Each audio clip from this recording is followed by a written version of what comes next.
نحمده ونصلي على رسوله الكريم اما بعد فاعوذ بالله من الشيطان الرجيم بسم الله الرحمن الرحيم ولا تقولوا لمن يقتل في سبيل الله اموات بل احياء ولكن لا تشعرون وَلَنَبْلُوَنَّكُمْ بِشَيْءٍ مِّنَ الْخَوْفِ وَالْجُوعِ وَنَقْصٍ مِّنَ الْأَمْوَالِ وَالْأَنفُسِ وَالثَّمَرَاتِ وَبَشِّرِ الصَّابِرِينَ الَّذِينَ إِذَا أَصَابَتْهُم مُّصِيبَةٌ قَالُوا إِنَّا لِلَّهِ وَإِنَّا إِلَيْهِ رَاجِعُونَ أُولَٰئِكَ عَلَيْهِمْ صَلَوَاتٌ مِّن رَّبِّهِمْ وَرَحْمَةٌ وَأُولَٰئِكَ هُمُ الْمُهْتَدُونَ صدق اللہ العظیم۔ رب اشرح لی صدری ویسر لی امری واحلل عقدۃ من لسانی یفقہوا قولی۔ اللہم ربنا الہمنا رشدنا واعذنا من شرور انفسنا، اللہم ارنا الحق حقا وارزقنا اتباعہ وارنا الباطل باطلا وارزقنا اجتنابہ، آمین یا رب العالمین۔ معزز حاضرین اور محترم ناظرین و سامعین، السلام علیکم ورحمۃ اللہ وبرکاتہ۔ آج ہماری سہ روزہ تقاریر کی آخری کڑی ہے۔ آپ کو یاد ہوگا کہ سب سے پہلے خطاب میں ہم نے قرآن کا فلسفہ شہادت سمجھا، قرآن مجید میں یہ اصطلاح کس معنی میں آئی ہے، اور اس کے ساتھ ہی امت مسلمہ کا فرض منصبی، وَكَذَلِكَ جَعَلْنَاكُمْ أُمَّةً وَسَطًا لِتَكُونُوا شُهَدَاءَ عَلَى النَّاسِ وَيَكُونَ الرَّسُولُ عَلَيْكُمْ شَهِيدًا۔ تو اللہ کے دین کو بالفعل قائم کرنے کے لیے، تاکہ نوع انسانی پر ایک ابدی حجت قائم ہو جائے کہ اللہ کا دین قابل عمل ہے، اسے قائم کیا جا سکتا ہے، اور یہ بہترین سماجی نظام ہے، پولیٹیکو سوشو اکنامک سسٹم اس سے بہتر آج تک چشم فلک نے نہیں دیکھا۔ یہ حجت قائم کرنے کے لیے جن حضرات نے اپنی جانوں کا نذرانہ پیش کر دیا، گویا کہ وہ اللہ کے گواہ قرار پائے، ان کے لیے لفظ شہید استعمال کیا گیا۔ دوسرے لیکچر میں آپ کو یاد ہوگا کہ ہم نے یہ بات سمجھنے کی کوشش کی کہ جب اللہ کا دین جزیرہ نماء عرب میں قائم ہو گیا، اور گویا کہ ہم کہہ سکتے ہیں کہ انقلاب محمدی علی صاحب الصلاۃ والسلام کی تکمیل ہو گئی، تو جیسے کہ ہر انقلاب کے ساتھ ہوتا ہے، اس کے بعد کچھ کاؤنٹر ریولوشنری موومنٹ شروع ہوئی۔ چنانچہ سب سے پہلے اندرون ملک عرب جھوٹے نبی کھڑے ہو گئے، نبوت کے جھوٹے دعوے دار، اور بہت سے لوگوں نے حکومت کو زکوٰۃ ادا کرنے سے انکار کر دیا، اور یہ فتنہ اتنا بڑا تھا کہ واقعہ یہ ہے کہ اگر اسے کرش نہ کر دیا جاتا تو انقلاب محمدی علی صاحب الصلاۃ والسلام اسی وقت ناکام ہو جاتا۔ یہ حضرت ابو بکر صدیق رضی اللہ تعالیٰ عنہ کے فضائل کا سب سے درخشاں باب ہے کہ انہوں نے اپنے عزم اور ہمت اور استقلال اور اللہ پر اعتماد، اللہ پر توکل اور بھروسے کے ساتھ ان دونوں فتنوں کو آئرن ہینڈ کے ساتھ کرش کر دیا، اور سال سوا سال ہی میں ان دونوں کاؤنٹر ریولوشنری موومنٹس کو ختم کر کے اس کے بعد انہوں نے جلد ہی اس نظام کا گویا کہ انچارج حضرت عمر رضی اللہ تعالیٰ عنہ کو بنا دیا کہ جو خلیفہ ثانی ہے۔ پھر ہم نے دیکھا کہ حضرت عمر کے زمانے میں رضی اللہ تعالیٰ عنہ توسیع کا جو عمل ہے، توسیع انقلاب محمدی کا عمل بڑی تیز رفتاری کے ساتھ جاری ہوا، فتوحات کا سیلاب آیا، ایران پوری سلطنت تہس نہس ہو کر رہ گئی، اس کے پرچے اڑ گئے، سلطنت روما اپنے تمام شمالی افریقی مقبوضات سے محروم، مغربی ایشیا سے اسے بے دخل کر دیا گیا، صرف وہ یورپ کے اندر محدود ہو کر رہ گئی۔ اب ظاہر بات ہے کہ اس کے خلاف بھی تو پھر رد عمل ہونا تھا، کاؤنٹر ریولوشنری موومنٹس اٹھنی تھی۔ تو سب سے پہلے حضرت عمر رضی اللہ تعالیٰ عنہ کی خلافت اور اس کے چراغ کو بجھانے کے لیے ایران کی طرف سے رد عمل ظاہر ہوا۔ ہرموزان جو ایک بڑا ان کا جرنیل تھا، اس کی سازش اور ابو لولو فیروز کے ذریعے سے حضرت عمر رضی اللہ تعالیٰ عنہ کو شہید کر دیا گیا۔ سمجھا یہ گیا تھا کہ یہ ساری عمارت شاید اسی شخصیت کی بل پر کھڑی ہے، لہذا جب میدان سے حضرت عمر ہٹ جائیں گے تو یہ خلافت کی پوری عمارت جو ہے وہ زمین بوس ہو جائے گی۔ لیکن معلوم ہوا یہ عمارت محمد کی بنائی ہوئی تھی صلی اللہ علیہ وسلم۔ کھنڈر بتا رہے ہیں عمارت عظیم تھی، بڑی عظیم عمارت تھی جو حضور نے تعمیر کی تھی، لہذا حضرت عمر کی شہادت سے کوئی فرق واقع نہیں ہوا۔ حضرت عثمان رضی اللہ تعالیٰ عنہ آ گئے میدان میں، اور میں بتا چکا ہوں آپ کو کہ ان کے دور خلافت کے جو 12 سال ہیں ان میں سے پہلے 10 سال بالکل حضرت عمر فاروق رضی اللہ تعالیٰ عنہ کی خلافت کے دور کی مثال ہے۔ اسی تیزی کے ساتھ انقلاب جو ہے آگے بڑھ رہا تھا، فتوحات کا دائرہ پھیل رہا تھا، اور اندرون ملک پورا امن، سکون، اطمینان اور چین تھا۔ لیکن ان کی دور خلافت کے آخری دنوں میں اب یہودیوں کی طرف سے رد عمل اور ایک کاؤنٹر ریولوشنری موومنٹ عبداللہ ابن سبا کے ذریعے سے، کہ جس نے اسلام کا لبادہ اوڑھا اور منافقت کے پردے کے ساتھ وہ عالم اسلام میں داخل ہوا، اور اس نے چونکہ دیکھ لیا کہ پرانی چپقلش ہے، پرانی چشمک ہے جو قریش کے 2 بڑے قبیلوں کے مابین یا 2 بڑے گھرانوں کے مابین چلی آ رہی تھی، بنو ہاشم، بنو امیہ۔ تو پہلے 2 خلفاء جو تھے وہ نہ بنو ہاشم سے تھے نہ بنو امیہ سے تھے۔ حضرت ابو بکر صدیق بنو تیم سے تھے، حضرت عمر بنی عدی میں سے تھے، لیکن حضرت عثمان اب بنو امیہ میں سے تھے۔ اس کو انہوں نے گویا کہ دکھتی رگ بنا کر پکڑا اور پروپیگنڈا شروع کیا کہ خلافت تو بنو ہاشم کا حق ہے، کیونکہ حضور ہاشمی تھے صلی اللہ علیہ وسلم۔ تو گویا کہ عثمان غاصب ہیں رضی اللہ تعالی عنہ، بلکہ ان سے دونوں پہلو جو تھے حضرت عمر اور حضرت ابو بکر وہ بھی غاصب ہیں۔ اس کے ساتھ ہی فتنے کی مختلف شکلیں انہوں نے شروع کی۔ یہ الفتنۃ الکبریٰ کہلاتا ہے ہماری تاریخ میں، عظیم ترین فتنہ، جس کے نتیجے میں حضرت عثمان رضی اللہ تعالیٰ عنہ شہید ہو گئے۔ اور ان کی شہادت کے بعد اگرچہ خلافت حضرت علی رضی اللہ تعالیٰ عنہ کے ہاتھ میں آئی، لیکن یہ کہ باہمی خانہ جنگی کا وہ سلسلہ شروع ہوا جو حضرت علی کے دور خلافت جو 5 سالوں پر مشتمل ہے، اس کے دوران مسلسل خانہ جنگی رہی۔ ایک طرف شیعان علی تھے، دوسری طرف شیعان عثمان آ گئے، جو حضرت عثمان رضی اللہ تعالیٰ عنہ کے قتل کے قصاص کے مطالبے کو لے کر سامنے آئے۔ جنگ جمل ہوئی، ایک رات میں 10,000 مسلمان شہید ہوئے۔ جنگ صفین میں 74,000 مسلمان شہید ہوئے۔ جنگ نہروان میں پھر 4,000 مسلمان شہید ہوئے۔ یہ شہادتیں جو چل رہی تھی، یہ کس لیے چل رہی تھی کہ جو بھی عمارت خلافت کی قائم ہوئی تھی اب اسے قائم رکھا جائے، اغیار کی طرف سے جو سازشیں ہو رہی ہیں، جو حملے ہو رہے ہیں، اسے ختم کرنے کے لیے ان کا مقابلہ کیا جائے۔ تو یہ اور اس کا یہ دور ختم ہوتا ہے حضرت علی کی شہادت پر رضی اللہ تعالی عنہ۔ اور یہ بات نوٹ کر لیجئے کہ حضرت علی کو شہید کرنے والے وہ خارجی تھے۔ عبد الرحمن ابن ملجم خارجی طبقے سے تعلق رکھتا تھا، جو پہلے حضرت علی کے لشکر میں شامل تھے، لیکن جب حضرت علی نے رضی اللہ تعالی عنہ تحکیم اور ثالثی کی تجویز قبول کر دی تو وہ ناراض ہو گئے کہ اللہ تعالیٰ ہی ہے حاکم اور حکم، ان الحکم الا للہ، یہ انسانوں کو حکم کیوں بنا لیا گیا؟ اور اس میں اتنی شدت اختیار کی کہ وہ علیحدہ ہو گئے، اس لیے انہیں خوارج کہا گیا۔ انہوں نے رائے یہ قائم کر دی جو مسلمان کبھی کوئی گناہ کبیرہ کا ارتکاب کرے گا وہ کافر قرار پائے گا، جب کافر ہوگا تو گویا کہ مرتد ہے تو واجب القتل، اس کا مال، اس کی عزت سب مباح ہے۔ یہ ہمارا سب سے پہلا گمراہ ترین فرقہ تھا۔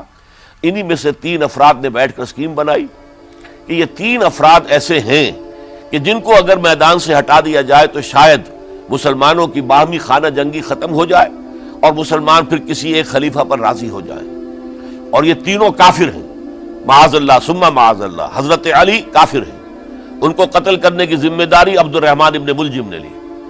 حضرت معاویہ قاتل ہیں، ان کے لیے کسی اور کو اسائن کیا گیا۔ عمرو بن العاص قاسم ہیں، ان کے لیے کسی اور کو اسائنمنٹ دی گئی۔ ہوا یہ کہ حضرت عمرو بن العاص وہ تو اس روز فجر کی نماز میں آئے نہیں، ان کی جگہ جو امام تھا وہ شہید کر دیا گیا۔ حضرت معاویہ رضی اللہ تعالی عنہ ان پر وار اوچھا پڑا، زخمی تو ہوئے لیکن یہ کہ پھر تندرست ہو گئے۔ حضرت علی رضی اللہ تعالی عنہ پر بہت کاری وار ہوا، اور حضرت علی رضی اللہ تعالی عنہ کی شہادت سن 35 ہجری میں ہو گئی۔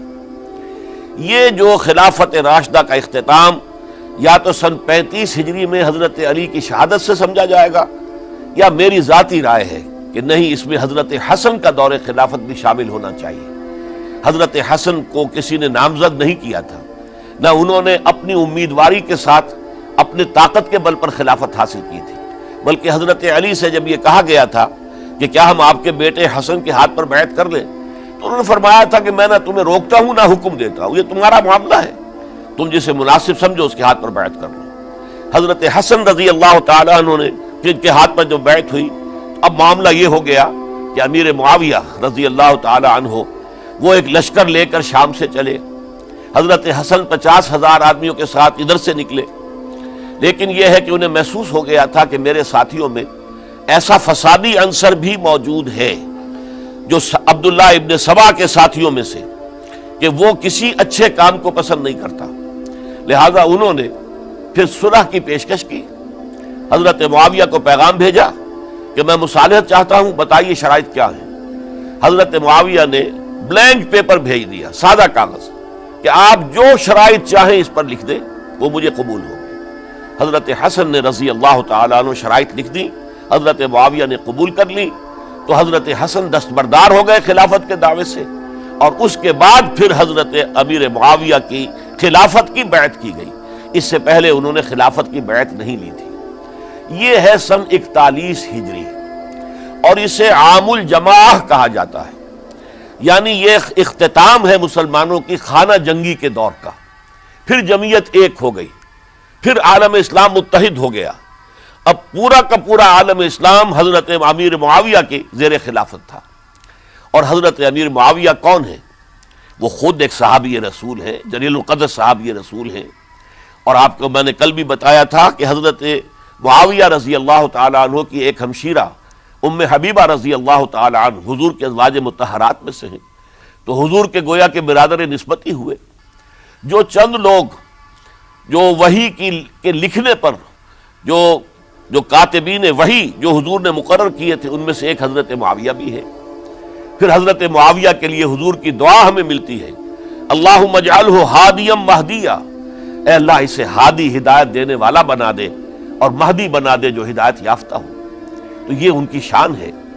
اور پھر یہ کہ ان کے زمانے میں جب عالم اسلام متحد ہو گیا، داخلی خلفشار ختم ہو گیا، تو فتوحات کا سلسلہ بھی دوبارہ جاری ہو گیا۔ حضرت علی رضی اللہ تعالیٰ عنہ کے 5 سالہ دور خلافت میں کوئی توسیع نہیں ہو سکی تھی دارالاسلام کی، کوئی مزید علاقے جو ہیں سلطنت اسلامی میں شامل نہیں کیے جا سکے تھے، اس لیے کہ سارا معاملہ تو داخلی خلفشار کا تھا۔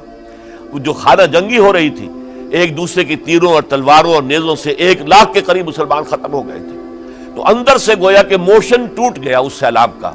تو سیلاب پھر دوبارہ جب امت جمع ہو گئی عام الجماع کے بعد، تو حضرت معاویہ رضی اللہ تعالیٰ عنہ ان کا دور خلافت اب 20 برس ہے۔ اندازہ کیجئے، یہ پورے 20 برس کوئی اندرونی خلفشار نہیں ہوا، کوئی جھگڑا نہیں ہوا، کوئی فساد نہیں ہوا، بلکہ جو فتوحات کا دائرہ تھا شروع ہو گیا۔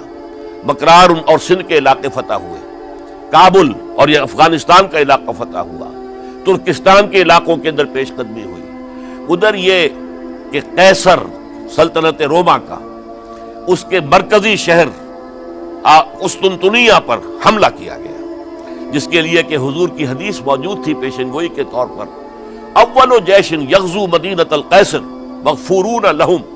حضور نے فرمایا تھا کہ جو پہلا لشکر قیصر کے شہر پر حملہ کرے گا تو وہ سب کے سب وہ مغفرت پا جائیں گے، اللہ تعالیٰ ان کی مغفرت فرما دے گا۔ اگرچہ کامیابی نہیں ہوئی، لیکن اس پیشن گوئی کی وجہ سے آپ کو معلوم ہے کہ حضرت ایوب رضی اللہ تعالی عنہ ان کو بھی اس پیشن گوئی کی وجہ سے، حالانکہ 90 برس سے اوپر عمر تھی، لیکن وہ بھی کہا انہوں نے کہ میں بھی اس میں جانا چاہتا ہوں، چنانچہ اس لشکر میں گئے، وہیں فوت ہوئے۔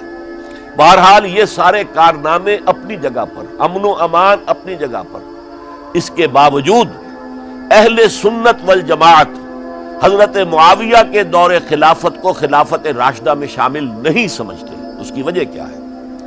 خلافت راشدہ کی شرط اولین قرآن مجید کے حکم کے مطابق امرہم شورا بینہم، مسلمانوں کے باہمی معاملات باہمی مشورے سے طے پاتے ہیں۔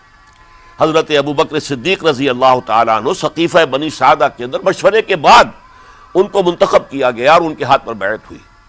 حضرت عمر رضی اللہ تعالیٰ عنہ کو حضرت ابوبکر نے مسلمانوں سے مشورہ کر کے پھر نامزد کیا۔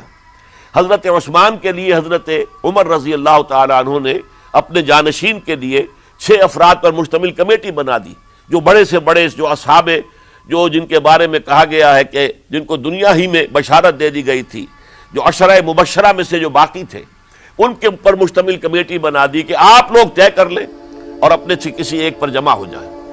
اس اعتبار سے حضرت علی کے ہاتھ پر بھی جو بیعت ہوئی ہے تو وہ اہل مدینہ کے دباؤ پر ہوئی ہے، ان کے مطالبے پر ہوئی ہے۔ حضرت علی خود جو ہے وہ خلافت کے مدعی نہیں تھے بلکہ انکار کرتے رہے، چونکہ فتنے کا دور تھا۔ حضرت عثمان شہید ہوئے تھے، مسلمانوں کے دل زخمی تھے۔ اس حالت میں وہ سمجھتے تھے کہ اگر میں یہ خلافت جو ہے اپنے ہاتھ میں لے لوں گا تو ہو سکتا ہے کہ اس کا حق ادا نہ کر سکوں، لیکن یہ کہ جب انہوں نے دیکھا کوئی اور بھی تیار نہیں، طلحہ بھی تیار نہیں، زبیر بھی تیار نہیں، تو آخر مسلمانوں کو بغیر امارت کے چھوڑا تو نہیں جا سکتا، تو حضرت علی نے وہ قبول کر لی۔ حضرت حسن کے بارے میں بتا چکا ہوں کہ ان کے بارے میں لوگوں نے کہا تو حضرت علی نے فرمایا میں نہ حکم دیتا ہوں نہ روکتا ہوں۔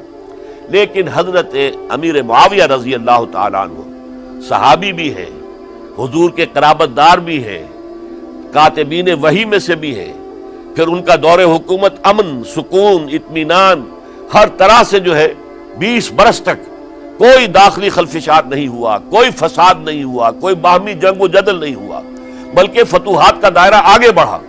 اس کے باوجود چونکہ انہوں نے طاقت سے خلافت حاصل کی، لہذا ان کے دور خلافت کو ہم خلافت راشدہ میں تسلیم نہیں کرتے، حالانکہ وہ خود راشد ہیں۔ اس لیے کہ تمام صحابہ کرام کے بارے میں سورہ حجرات میں فرمایا وَلَٰكِنَّ اللَّهَ حَبَّبَ إِلَيْكُمُ الْإِيمَانَ وَزَيَّنَهُ فِي قُلُوبِكُمْ وَكَرَّهَ إِلَيْكُمُ الْكُفْرَ وَالْفُسُوقَ وَالْعِصْيَانَ أُولَٰئِكَ هُمُ الرَّاشِدُونَ۔ تمام صحابہ کرام کی شان یہ ہے کہ اللہ تعالیٰ نے ان کے دلوں میں ایمان کو کھبو دیا ہے، ایمان ان کے دلوں میں رچ گیا ہے، بس گیا ہے، جم گیا ہے، اور کفر سے، فسق سے انہیں تبھی نفرت ہو گئی ہے، اور یہ سب کے سب راشدون ہیں۔ تو تمام صحابہ راشدون ہیں۔ اس اعتبار سے خود حضرت امیر معاویہ بھی راشدون میں شامل ہے، لیکن خلفائے راشدین میں شامل نہیں ہے۔ خلفائے راشدین عام طور پر تو ہم کہتے ہیں حضرت ابوبکر، حضرت عمر، حضرت عثمان، حضرت علی۔ میں نے اپنی ذاتی رائے، حقیر سی رائے عرض کی ہے، اس میں حضرت حسن کا دور بھی شامل ہونا چاہیے 6 مہینے کا، تب وہ 30 برس پورے ہوتے ہیں، جو حدیث میں آیا ہے کہ خلافت جو ہے وہ 30 برس رہے گی، اس کے بعد ملوکیت شروع ہو جائے گی۔ تو ملوکیت کا پہلا قدم یہ تھا کہ حضرت معاویہ نے طاقت سے بزور خلافت حاصل کی، اس لیے ان کو خلیفہ راشد ہم نہیں کہتے۔ البتہ یہ ضرور ہے کہ ان کا دور بہت پرسکون دور تھا۔ البتہ جب 10 برس گزر گئے حضرت معاویہ کے دور حکومت کو، اب میں یہاں لفظ خلافت کی بجائے دور حکومت استعمال کر رہا ہوں کیونکہ خلافت راشدہ سے ذرا اس کا فرق واضح ہو جائے، تو اس وقت ایک اور صحابی، جلیل القدر صحابی مغیرہ ابن شعبہ رضی اللہ تعالی عنہ، وہ حضرت معاویہ کے پاس آئے اور انہوں نے یہ کہا کہ دیکھیے اگر آپ نے اپنے بعد اپنا جانشین نامزد نہ کیا تو ہو سکتا ہے پھر فسادات پیدا ہو جائے، پھر مختلف لوگ خلافت کا دعویٰ لے کر کھڑے ہو جائیں، پھر خانہ جنگی ہو جائے۔ 5 برس کی خانہ جنگی میں 1 لاکھ سے زیادہ مسلمان شہید ہو چکے ہیں، قتل ہو چکے ہیں، ہلاک ہو چکے ہیں۔ اب دوبارہ وہی دور نہ آ جائے، لہذا آپ اپنا جانشین نامزد کر دیجئے۔ امیر معاویہ ریلیکٹنٹ تھے، لیکن انہوں نے دلائل دیے، دلائل مضبوط تھے۔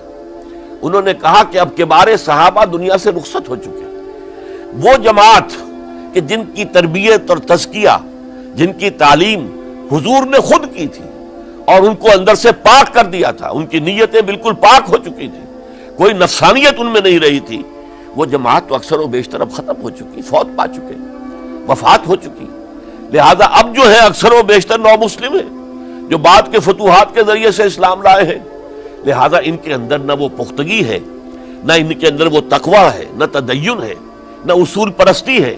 اسلام کی پوری تعلیمات جو ہیں وہ ان کے وجود کے اندر، ان کے شعور کے اندر گہری اتری ہوئی نہیں ہے، لہذا اب صورتحال وہ نہیں رہ سکے گی جو حضرت ابو بکر یا حضرت عمر یا حضرت عثمان یا حضرت علی کے زمانے میں تھی، لہذا آپ نامزد کیجئے۔ یہ بھی بتا دوں کہ مغیرہ ابن شعبہ کون تھے رضی اللہ تعالیٰ عنہ۔ نمبر ایک یہ ہے کہ یہ اصحاب شجرہ میں شامل ہیں، جن 1400 یا 1800 افراد نے حضور سے بیعت کی تھی صلح حدیبیہ سے متصل قبل، اس درخت کے نیچے بیٹھ کر، جس کے بارے میں سورہ فتح میں فرمایا گیا کہ لقد رضی اللہ عن المؤمنین اذ یبایعونک تحت الشجرہ، اللہ ان تمام اہل ایمان سے راضی ہو گیا جو ہے نبی صلی اللہ علیہ وسلم آپ کے دست مبارک پر بیعت کر رہے تھے اس درخت کے نیچے، ان میں سے موجود، ان میں یہ مغیرہ ابن شعبہ ہے۔ پھر مغیرہ ابن شعبہ وہ ہے کہ حضرت علی اور امیر معاویہ ان کے درمیان جو خانہ جنگی ہوئی اس میں ہمیشہ حضرت علی کے ساتھ رہے، حضرت علی کے ہی وہ سپورٹر تھے، ان کے ساتھ تھے۔ اس پہلو سے اچھی طرح سمجھ لیجئے کہ یہ نہیں ہے کہ وہ در حقیقت کو پہلے سے وہ امیر معاویہ کے ساتھی تھے، نہیں، لیکن اب جو صورتحال وہ دیکھ رہے تھے، جہاں دیدہ انسان تھے، بہت بڑے سیاستدان تھے، جانتے تھے حالات کو، حالات کے نبض پر ان کا ہاتھ تھا، لہذا انہوں نے یہ مشورہ دیا اور پھر امیر معاویہ نے اس مشورے کو قبول کر لیا اور یزید کی ولی عہدی کا اعلان کر دیا۔ یہ بالکل مڈل ہے حضرت امیر معاویہ کے دور خلافت کا درمیان، یہ 10 سال جب ہو گئے تھے حضرت امیر معاویہ کی خلافت کو یا حکومت کو، تب یہ معاملہ پیش آیا اور یزید کے ہاتھ پر یہ بیعت ولی عہدی تمام جو بھی مختلف گورنرز تھے ان کے ذریعے سے کہہ دیا گیا اپنے اپنے علاقے کے لوگوں سے بیعت لے لو۔ یہ بیعت عام طور پر لوگوں نے کر لی، البتہ 5 شخصیتیں جو بہت نمایاں تھیں انہوں نے اس بیعت سے انکار کیا۔ ان میں کون تھے ذرا نوٹ کیجئے۔ حضرت ابو بکر فوت ہو چکے، ان کے بیٹے عبد الرحمن ابن ابی بکر۔ حضرت عمر فوت ہو چکے، ان کے بیٹے عبداللہ ابن عمر۔ حضرت زبیر فوت ہو چکے، ان کے بیٹے عبداللہ ابن زبیر۔ حضرت عباس فوت ہو چکے، ان کے بیٹے عبداللہ ابن عباس۔ حضرت علی شہید ہو چکے، ان کے بیٹے حسین ابن علی رضی اللہ تعالی عنہم اجمعین۔ یہ 5 جو امت کے بہت بڑے 5 افراد کے گویا کے وہ چشم و چراغ تھے ان گھرانوں کے، انہوں نے انکار کیا، اور ان میں خاص طور پر عبد الرحمن ابن ابی بکر نے یہ جملہ کہا کہ تم چاہتے ہو کہ قیصر و کسریٰ کی سنت پر عمل کرو کہ باپ کے بعد بیٹا حاکم بن جائے، یعنی ایک قدم تو خلافت کا نظام پہلے ہی نیچے اتر چکا۔ مشاورت سے تو حضرت امیر معاویہ کا بھی جو نسب ہوا ہے وہ مشاورت سے نہیں ہوا۔ ایک درجے میں وہ جو اللہ تعالیٰ کے رسول نے عمارت بنائی تھی شاندار، اس خلافت کا جو سیاسی نظام تھا اس میں ایک تو کڑی آ چکی زوال کی کہ ایک شخص نے طاقت کے ذریعے سے خلافت حاصل کر لی، اب اس کی اگلی کڑی لانا چاہتے ہو کہ قیصر و کسریٰ کے طریقے سے خاندان کے اندر، ایک قبیلے کے اندر یہ خلافت جو ہے یا حکومت جو ہے نسل بعد نسل، باپ کے بعد بیٹا اور بیٹے کے بعد پوتا، اس کو ہم کبھی گوارا نہیں کریں گے۔ حضرت امیر معاویہ بہت دانشمند انسان تھے، انہوں نے ان 5 حضرات پر کوئی تشدد نہیں کیا، کوئی جبر نہیں کیا، بلکہ رہنے دیا، ٹھیک ہے یہ بیعت نہیں کر رہے، ابھی تو بیعت ولی عہدی ہے، کوئی حرج نہیں، لہذا کوئی جھگڑا، کوئی اس وجہ سے کوئی فساد، اس بنا پر کوئی جنگ نہیں ہوئی۔ 10 سال گزر گئے، یعنی 10 سال تک یزید ولی عہد رہا ہے، 10 سال تک، اور اس سوائے ان 5 بڑی شخصیتوں کے جو پوری امت تھی، عوام الناس تھے، ان سب نے اسے قبول کیا۔ یہ صورتحال اب جب پیدا ہوئی جب حضرت امیر معاویہ کا انتقال ہو گیا، یہ سن 60 ہجری ہے، اب سوال پیدا ہوا کہ وہ ولی عہدی کی بیعت اب بیعت خلافت میں منتقل ہو جائے گی، لہذا پھر یہ ہوا کہ سب لوگوں سے، سب گورنروں کو لکھ دیا گیا تمام صوبوں کے اندر کہ اپنے اپنے لوگوں سے بیعت لے لو۔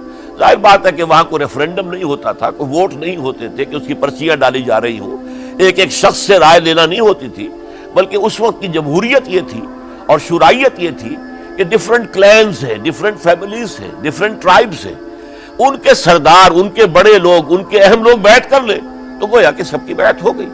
وہ ایک قبائلی نظام تھا اور اس میں یہ نہیں تھا نظام کے ووٹ بنے ہوئے ہوں اور اس کی پرچیاں ڈالی جا رہی ہوں، تو تمام عالم اسلام نے گویا کہ بیعت قبول کر لی اب یزید کی بحیثیت خلیفہ۔ اب وہ جو 5 آدمی تھے ان میں سے ایک فوت ہو چکے تھے، حضرت عبد الرحمن ابن ابی بکر رضی اللہ تعالی عنہما، دونوں فوت ہو گئے، لیکن باقی 4 رہ گئے۔ ان 4 کو نوٹ کیجئے، اور یہ بڑا سینسٹیو ایشو ہے جس پر میں اب گفتگو کر رہا ہوں۔ ان 4 میں کون ہیں؟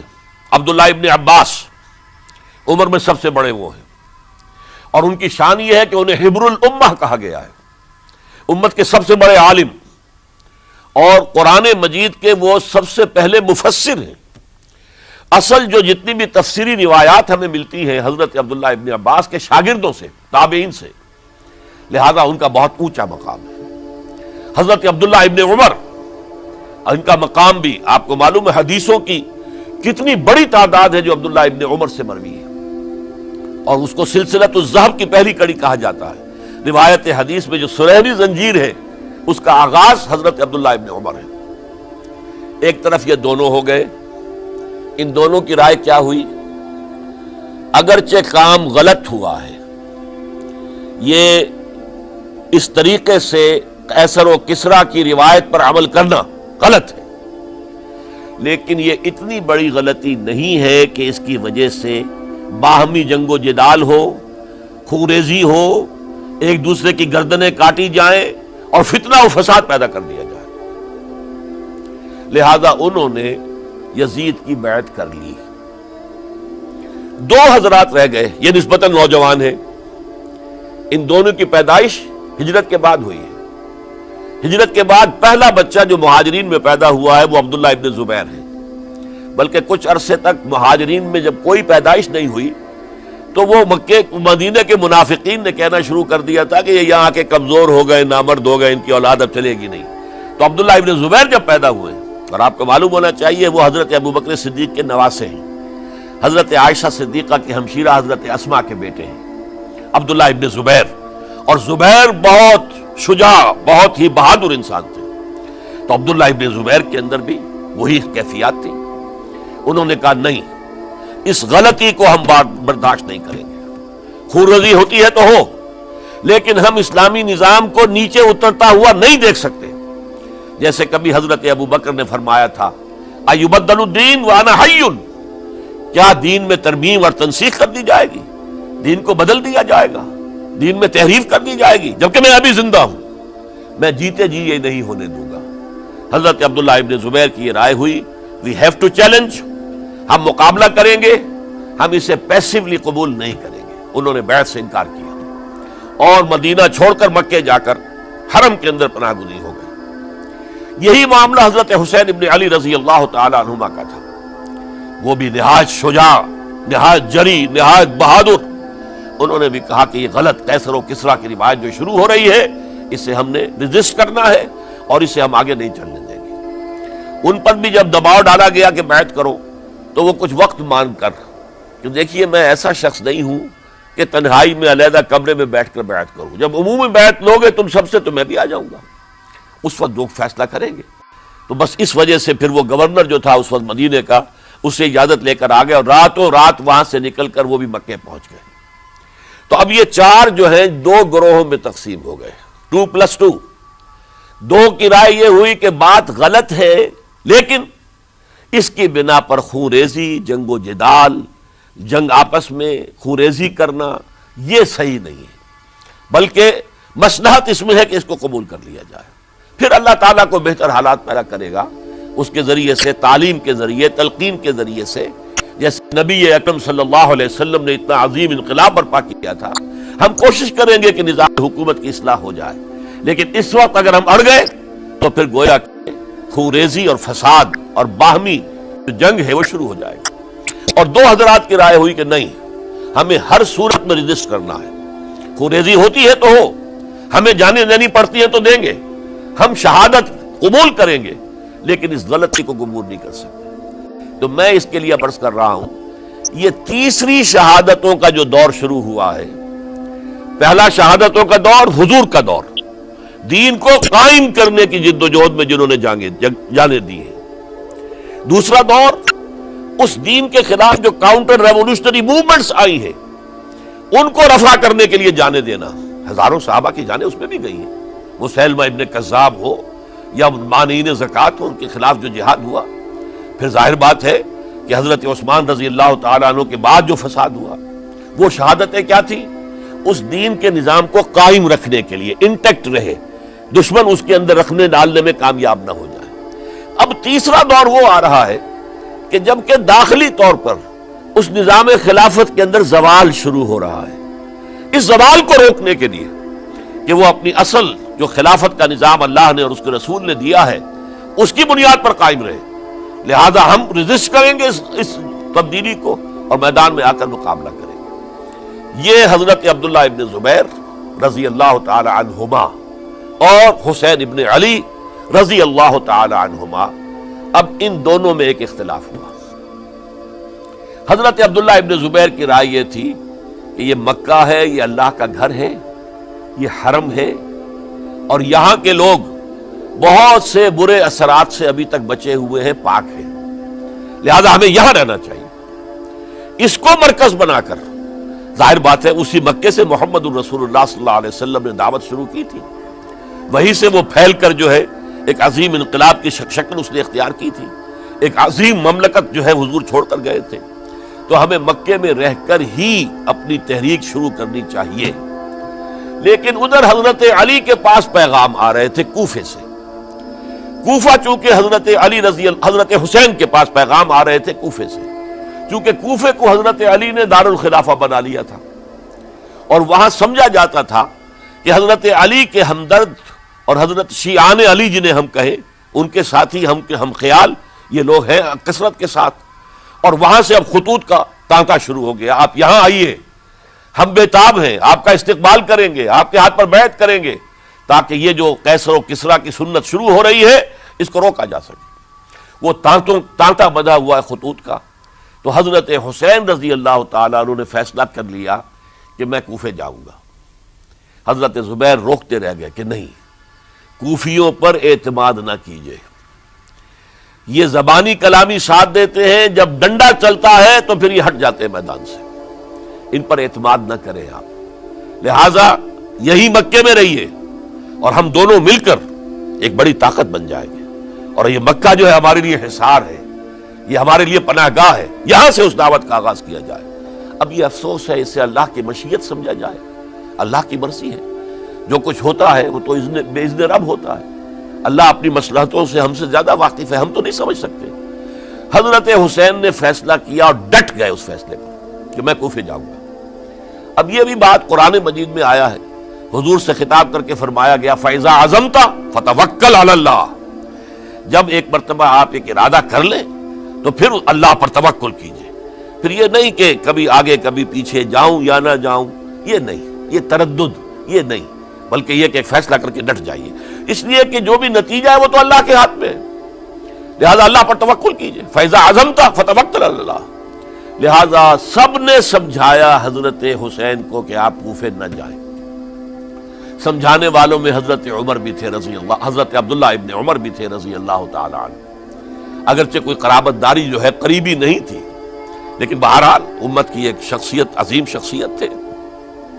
سمجھانے میں سب سے زیادہ زور صرف کیا ہے حضرت عبداللہ ابن عباس نے رضی اللہ تعالی عنہما. اور حضرت عبداللہ ابن عباس کون ہیں؟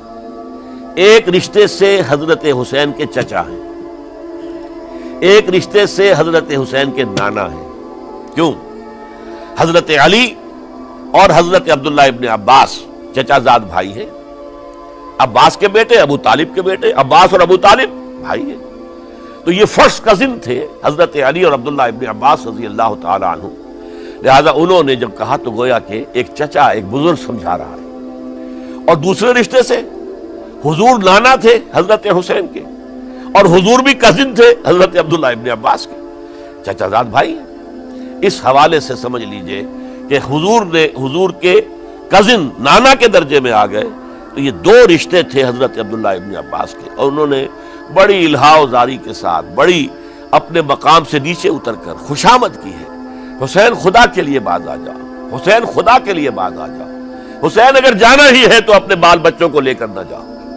جس طریقے سے تمہارے باپ حضرت علی رضی اللہ تعالیٰ عنہ کو کوفہ کے اندر ذبح کر دیا گیا، کہیں ایسا نہ ہو کہ تمہیں بھی تمہارے بال بچوں کے سامنے ذبح کر دیا جائے، باز آ جاؤ۔ لیکن حضرت حسین اب اللہ کی طرف سے ان کے دل میں ایک ارادہ پختہ ہو چکا تھا، اور انہوں نے حضرت مسلم بن عقیل کو بھیجا تھا کہ جاؤ میری طرف سے کوفے والوں سے بیعت لے اور پھر مجھے اطلاع دو۔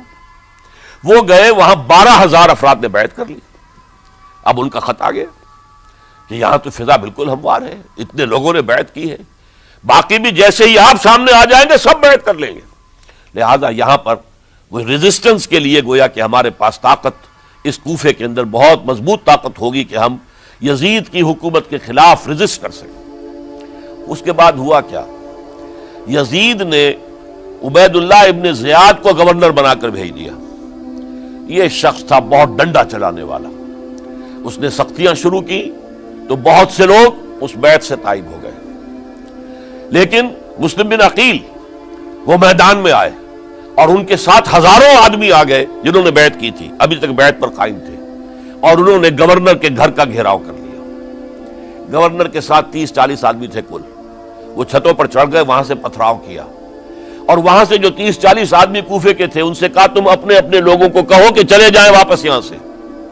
انہوں نے اوپر سے کہنا شروع کیا، ڈرایا، بہت خوفناک نتیجہ نکلے گا، اب عبید اللہ ابن زیاد تم سب کو ہلاک کر دے گا۔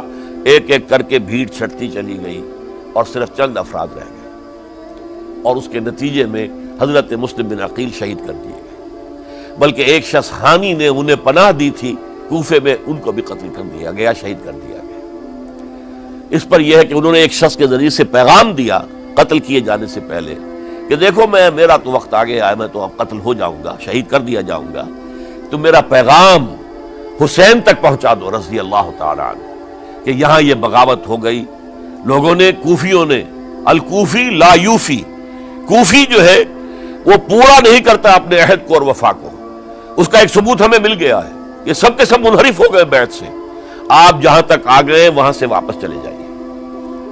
جب حضرت حسین کے پاس یہ پیغام پہنچا اور انہوں نے ارادہ کیا کہ ٹھیک ہے یہ تو حالات بدل گئے، لہذا واپس چلنا چاہیے، شاید عبداللہ ابن زبیر کی رائے ہی صحیح ہے، ہمیں مکے ہی میں بیٹھ کر کام کرنا چاہیے، لیکن اب جو ہے عرب کا ایک خاص مزاج ہے۔ حضرت مسلم بن عقیل کے بیٹے آڑے آ گئے، اب ہم اپنے باپ کے خون کا قصاص لیے بغیر نہیں جائیں گے، اور حضرت حسین رضی اللہ تعالیٰ عنہ بامروت انسان، شریف النفس انسان، کیسے ممکن تھا غیرت مند غیور انسان وہ کیسے ان کی بات کو رد کر دیتا؟ لہذا اچھا چلو چلتے ہیں کوفے کی طرف۔ آگے بڑھتے چلے گئے، کربلا میں پہنچ گئے، جو کچھ وہاں ہوا ہے پھر آپ کو معلوم ہے۔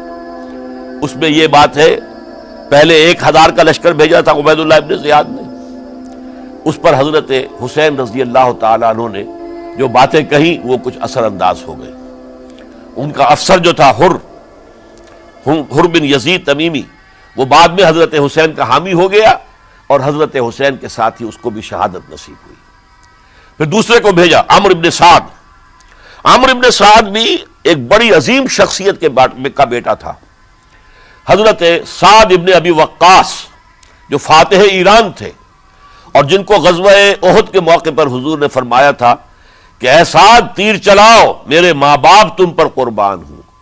جبکہ احد میں گھیراؤ کر لیا تھا حضور کا، اور کفار قتل کرنے کے لیے ہجوم کر رہے تھے، اور کچھ حضرات تیر چلا چلا کے انہیں پھینک رہے تھے، دور جو ہے ہٹا رہے تھے، ان میں سے حضرت سعد ابن ابی وقاص بھی تھے۔ پھر وہ فاتح ایران تھے، اسی لیے گورنر بن گئے تھے ایران کے۔ سعد جو ہے ان کا بیٹے، یہ عمرو جو ہے یہ اب ایک بڑے صوبے کا گورنر بھی تھا، اس وقت 4000 آدمی دے کر بھیجا، وہ بھی نرمی کرتا رہا، اس نے کوئی تشدد نہیں کیا، اس کے اندر بہرحال اپنے عظیم باپ کے خون کا کچھ اثر تھا۔ لیکن یہ کہ پھر ابن زیاد کو اطلاع مل گئی کہ عمرو ابن سعد جو ہے وہ تو لے تو لال کر رہا ہے، حملہ نہیں کر رہا، قتل نہیں کر رہا، بلکہ یہ کہ وہ تو اس راستہ بھی دینے کے لیے تیار ہے کہ نہ مدینے کی طرف جائیے اور نہ آپ مکے کی طرف جائیے، نہ کوفے کی طرف جائیے، بلکہ آپ چاہے تو دمشق چلے جائیں، یزید سے اپنا معاملہ کر لیں۔ اس پر ابن زیاد نے پھر وہاں سے خط لکھا ہے، میں نے تمہیں اس کام کے لیے بھیجا تھا، میں نے تمہیں حکم دیا تھا حسین سے میری بیعت لو، یعنی میری بیعت کے ذریعے یزید کی بیعت لو اور اسے پکڑ کر لا کر میرے سامنے پیش کرو۔ لہذا پھر اس نے ایک بہت خوںخوار شخص کو زیادہ فوج دے کر بھیجا ہے، اور وہ جو ہے اس نے آ کر جو ہے شمر نے پھر اس نے فیصلہ کن معاملہ کیا۔ حضرت حسین رضی اللہ تعالیٰ عنہ نے ان دنوں میں جو وہاں گزرے ہیں، جتنے بھی کوفی آئے ہوئے تھے نا، اکثر و بیشتر تو کوفے کے لوگ تھے، ان سے کہا کہ میں خود نہیں آیا، تم نے مجھے بلایا تھا، اے فلاں ابن فلاں کیا تم نے مجھے خط نہیں لکھا تھا کہ آؤ؟ اے فلاں ابن فلاں کیا تم نے مجھے پیغام نہیں بھیجا تھا کہ یہاں تشریف لائیے؟ اور دیکھو میرے پاس تمہارے خطوط موجود ہیں۔ وہ ایک تھیلا جس میں کہ خطوط ہے وہ بھی لا کے میدان میں رکھ دیا۔ یہ حضرت حسین رضی اللہ تعالیٰ عنہ کی شرافت اور اپنی صاف دلی، کوئی اس کے اندر عیاری نہیں تھی ان کے اندر، معاذ اللہ ثم معاذ اللہ، لیکن یہ کہ اس کا نتیجہ اچھا نہیں نکلا۔ نتیجہ کیا نکلا؟ اب انہیں پتا چل گیا کوفیوں کو، اگر اب حسین زندہ دمشق پہنچ گئے یزید کے پاس تو یہ ہم سب کا بھاڑا پھوڑ دیں گے، ہماری شامت آ جائے گی، لہذا اب تو کسی صورت انہیں زندہ نہیں رہنے دینا۔ یہ ایک بڑا اہم واقعہ نوٹ کر لیجیے اس کو، اس لیے کہ حضرت حسین نے ایک ایک کا نام لے کر اے فلاں ابن فلاں، اے فلاں ابن فلاں، اے فلاں ابن فلاں، کیا تم نے خط نہیں لکھا تھا؟ کیا تمہارا پیغام نہیں تھا؟ اب انہوں نے دیکھا کہ یہ بھانڈا اگر یزید کے ہاں جا کر پھوڑ دیا گیا تو پھر ہماری خیر نہیں ہوگی۔ یہی وجہ ہے حضرت حسین کو شہید کرنے کے بعد، یہ نوٹ کر لیجئے، 72 آدمی تھے کل، جس کو کہہ لیں لشکر حضرت حسین کا رضی اللہ تعالیٰ عنہ، ان میں سے 20 خاندان بنی ہاشم کے چشم و چراغ تھے۔ وہ بڑی بہادری سے لڑے ہیں، بڑی بہادری سے لڑے، ایک ایک نے لڑ کر جان دی ہے، بہت سو کو مارا ہے۔ یقاتلون فی سبیل اللہ فیقتلون ویقتلون، قتل کر بھی رہے تھے، قتل ہو بھی رہے تھے، ایک ایک کر کے قتل ہو رہے تھے، شہید ہو رہے تھے۔ 20 جو ہے خاندان بنی ہاشم میں سے شہید ہوئے ہیں۔ حضرت حسین رضی اللہ تعالیٰ عنہ کا ایک بہت ہی انفنٹ چھوٹا بچہ وہ بھی شہید ہوا ہے۔ باقی سب مرد، تمام مرد، سوائے ایک حضرت حسین کے بیٹے حضرت علی بن حسین زین العابدین کہلائے بعد میں، وہ بیمار تھے، وہ جنگ میں حصہ نہیں لے سکتے تھے، وہ بچ گئے صرف۔ اچھا، حضرت حسین شہید ہو گئے، یہ ہے 10 محرم الحرام سن 61 ہجری۔ کیا مطلب ہے؟ حضور کے انتقال کے ٹھیک 50 برس بعد، سن 11 ہجری میں حضور کا انتقال، اور سن 61 ہجری میں حضور کے نواسے اور جن کے بارے میں حضور نے فرمایا سیدہ شباب اہل الجنہ، حضرت حسین شہید کر دیے گئے۔ اور اس کے بعد اس لشکر نے خیموں کو آگ لگا دی۔ یہاں نکتہ سمجھ لیجیے، آگ کیوں لگائی؟ انہیں معلوم تھا ہمارے خلاف ڈاکومنٹری پروف موجود ہے وہاں پر، وہ ہمارے خطوط کے تھیلے وہاں موجود ہیں، اگر وہ باقی رہ گئے تو ہماری شامت آ جائے گی، ہمیں کون بچائے گا؟ ورنہ ظاہر بات ہے کہ اگر تو وہ دشمنی کے انداز میں بات ہوتی تو خواتین کی بھی بے حرمتی کی گئی ہوتی، لیکن نہیں، کسی نے، ظاہر بات ہے کہ خانوادہ نبوت کی کسی خاتون کی بے حرمتی نہیں کی، قطعاً نہیں کی، قطعاً نہیں کی، قطعاً نہیں کی، لیکن خیمے جلانا ان کی ضرورت تھی تاکہ وہ ریکارڈ جو ہے ان کا وہ تلف ہو جائے، سارے خطوط جو ہیں وہ جل جائیں تاکہ ان کے خلاف ثبوت باقی نہ رہے۔ یہ عظیم سانحہ کربلا ہے۔ اب چونکہ یہ ہماری تاریخ کے ان واقعات میں سے ہے جس پر بہت کچھ اختلافات ہیں، مختلف گروہوں کی تعبیرات بہت مختلف ہیں۔ ایک طرف اہل تشیع کا اپنا بیان ہے، دوسری طرف اہل سنت کا ایک اجماعی بیان ہے، تیسری طرف کچھ ایسے لوگ پیدا ہو گئے ہیں جو حضرت حسین رضی اللہ تعالیٰ عنہ پر الزام لگا رہے ہیں اہل سنت میں سے کہ وہ تو حکومت کے طالب تھے، اقتدار کے خواہشمند تھے، واجب القتل تھے۔ معاذ اللہ ثم معاذ اللہ ثم معاذ اللہ۔ حضرت حسین اگرچہ صغار صحابہ میں سے تھے، یعنی حضور کی حیات طیبہ میں ابھی چھوٹے بچے تھے، لیکن ان کا شمار صحابہ میں ہے، اور پھر یہ وہ شخص ہے جو حضور کی گود میں کھیلا ہے، یہ وہ ہے جو حضور کے شانوں کے اوپر جس نے سواری کی ہے۔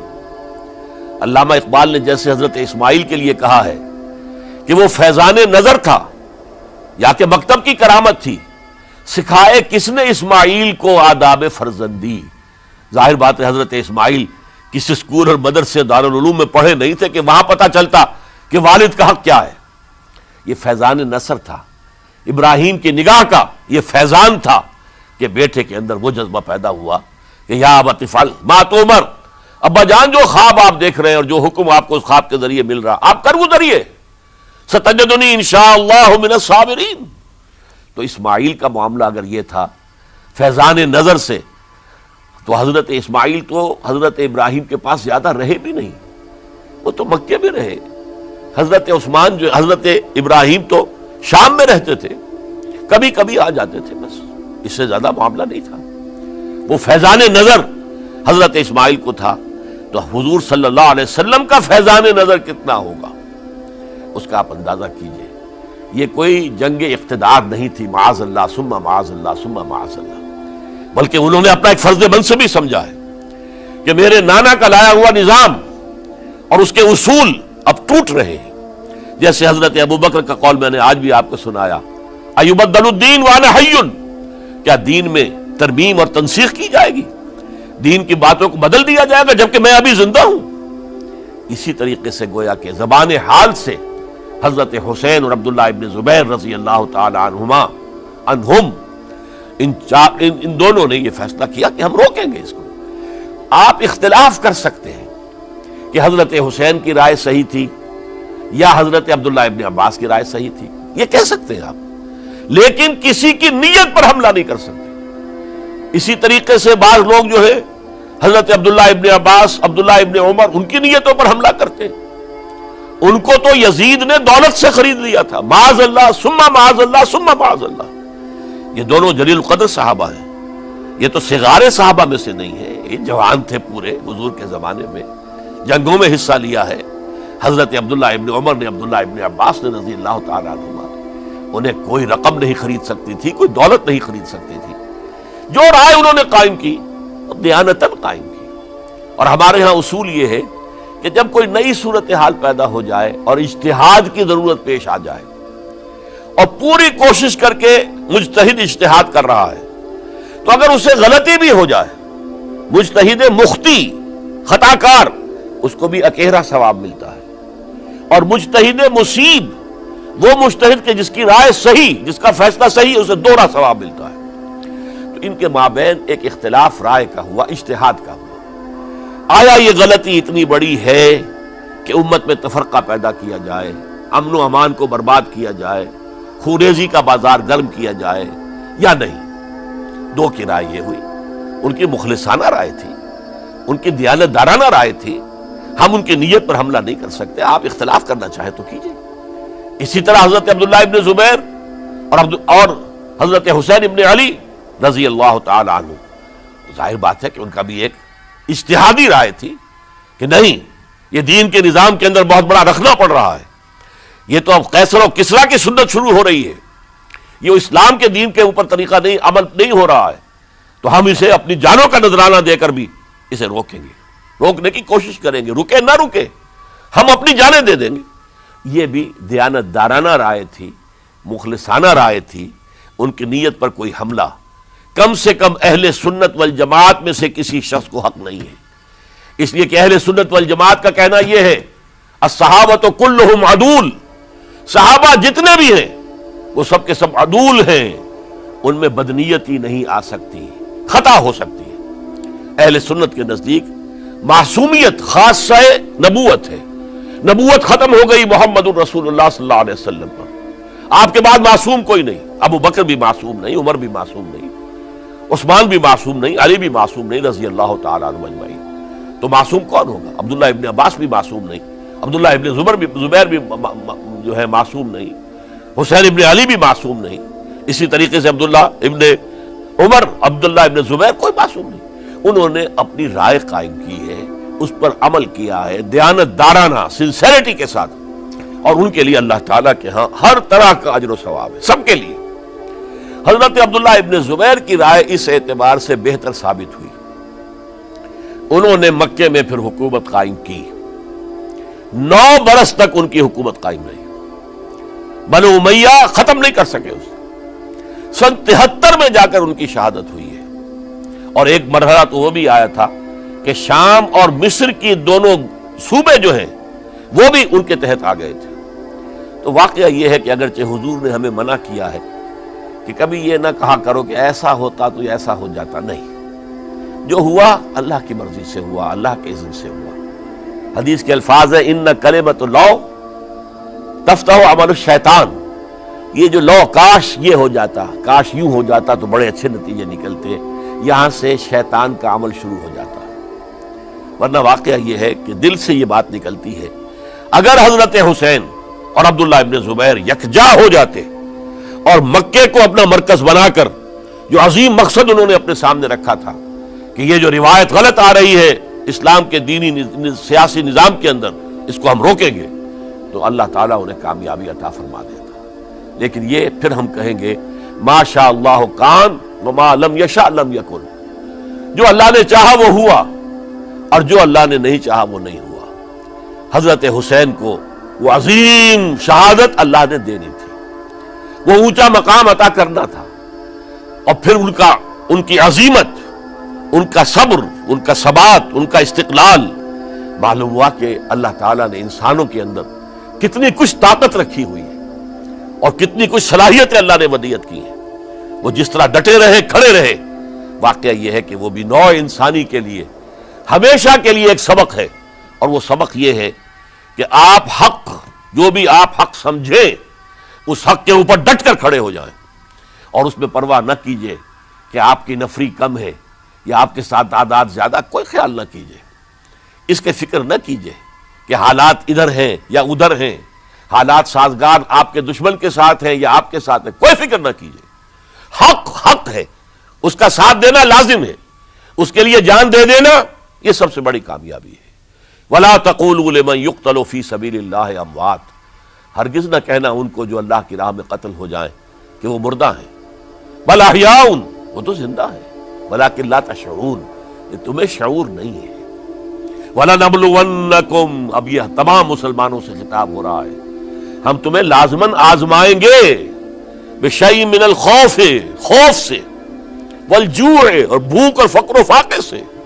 حضرت حسین اور ان کے ساتھیوں کو پیاس کے ذریعے سے آزمایا گیا، حالانکہ دریا دور نہیں ہے لیکن پانی بند کر دیا گیا، کیسی کیسی شدت اور کیسے کیسے سخت حالات کا سامنا کیا، لیکن جھکے نہیں، گردن نہیں جھکی، ڈٹے رہے اپنے موقف کے اوپر۔ وَلَنَبْلُوَنَّكُمْ بِشَيْءٍ مِّنَ الْخَوْفِ وَالْجُوعِ وَنَقْصٍ مِّنَ الْأَمْوَالِ وَالْأَنفُسِ وَالثَّمَرَاتِ، اور ہم تمہیں جانی اور مالی نقصانات کے ذریعے سے آزمائیں گے۔ وَبَشِّرِ الصَّابِرِينَ، اور اے نبی بشارت دے دیجئے صبر کرنے والوں کو۔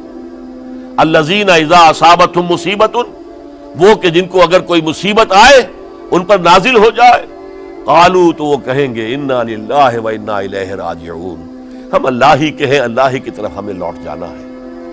أُولَئِكَ عَلَيْهِمْ صَلَوَاتٌ مِّن رَّبِّهِمْ وَرَحْمَةٌ، یہ ہیں وہ جن پر ان کے رب کی طرف سے صلوات ہے، درود ہے اور رحمت ہے۔ وَأُولَئِكَ هُمُ الْمُهْتَدُونَ، اور یہی ہدایت یافتہ ہے۔